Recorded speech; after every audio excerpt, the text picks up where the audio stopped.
آج ہم مولانا رومی کا ایک سبق آموز واقعہ سنتے ہیں اور سبق حاصل کرتے ہیں۔ مولانا رومی کو سہل اور آسان زبان میں گہری سے گہری بات، کہانی، قصے یا حکایتوں میں بیان کرنے میں مہارت حاصل تھا۔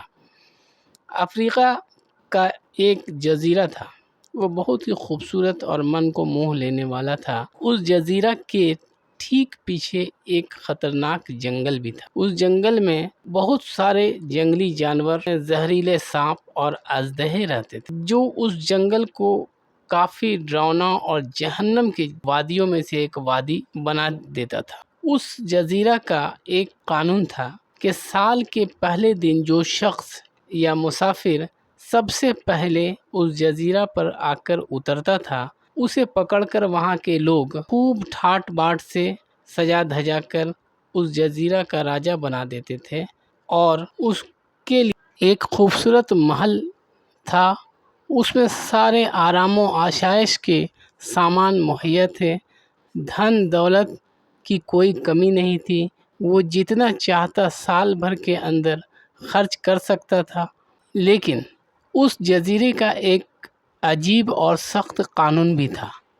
جیسے ہی سال کا آخری دن ہوتا، اس جزیرے کے لوگ وہاں کے راجا کو پکڑ کر پیچھے جو جنگل تھا اس میں ڈال دیتے، جہاں جنگلی جانور، اژدہے، سانپ اس کو چیر پھاڑ کر کھا جاتے اور اس کا بہت ہی برا انجام ہوتا۔ جتنے بھی راجا وہاں ہوتے، سبھی وہاں کے خوبصورتی اور آرام و آسائش میں اس قدر محو ہو جاتے کہ انہیں پتہ ہی نہیں چلتا کہ ان کا انجام کیا ہونے والا ہے، اور دیکھتے دیکھتے سال کا آخری دن آ جاتا اور وہ اس جنگل کے جنگلی جانوروں کا لقمہ بن جاتے۔ ٹھیک اسی طرح ایک راجا وہاں ہوا۔ جب اسے راجا بنایا گیا تو راجا بنتے ہی اس نے سارے خدام، نوکر چاکر، اہلکاروں کو اس کام پر لگا دیا کہ پیچھے جو جنگل ہے اس کو کاٹ چھانٹ کر اور سارے جنگلی جانوروں کو وہاں سے بھگا دیا جائے، موذی، سانپ، اژدہے سب کو وہاں سے نکال دیا جائے، اور اس جنگل کو ایسا خوبصورت دلکش بنا دیا جائے کہ وہ جنت کی وادیوں میں سے ایک وادی بن جائے۔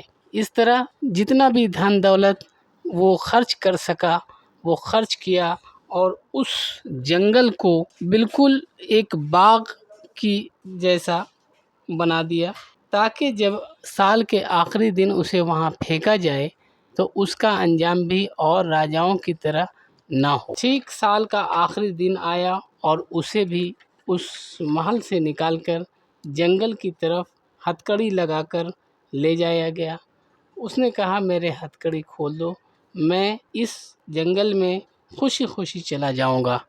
اور اسے اس کے چہرے پر ایک سکون اور خوشی تھی، وہ خوشی خوشی اس باغ میں چلا گیا۔ وہ تو اس محل سے کہیں خوبصورت اور آرام دہ جگہ منتقل ہو چکا تھا۔ صحیح وقت پر اٹھایا گیا اس کا قدم، اپنے انجام کی فکر نے اس کو یہ فائدہ والا راستہ دکھایا، جہاں پہنچ کر اسے افسوس نہیں بلکہ اسے دور اندیشی پر فخر ہو رہا تھا۔ کیا دنیا اور اس میں رہنے والے لوگوں کی مثال یہی نہیں ہے؟ اگر وہ چاہے تو اس دنیا میں رہ کر اپنی آخرت کو سنوار سکتے ہیں، کیونکہ یہ حدیث بھی ہے کہ دنیا آخرت کی کھیتی ہے، جہاں اسے ہمیشہ رہنا ہے، اور اپنی بے وقوفی کی وجہ سے ہم اپنا آخرت بگاڑ بھی سکتے ہیں اور اپنا ٹھکانہ جہنم میں بنا سکتے ہیں، اور اگر ہم چاہیں تو اپنا ٹھکانہ جنت میں بھی بنا سکتے ہیں۔ یہ تو ہم پر منحصر کرتا ہے کہ اپنا ٹھکانہ کہاں بنانا چاہتے ہیں۔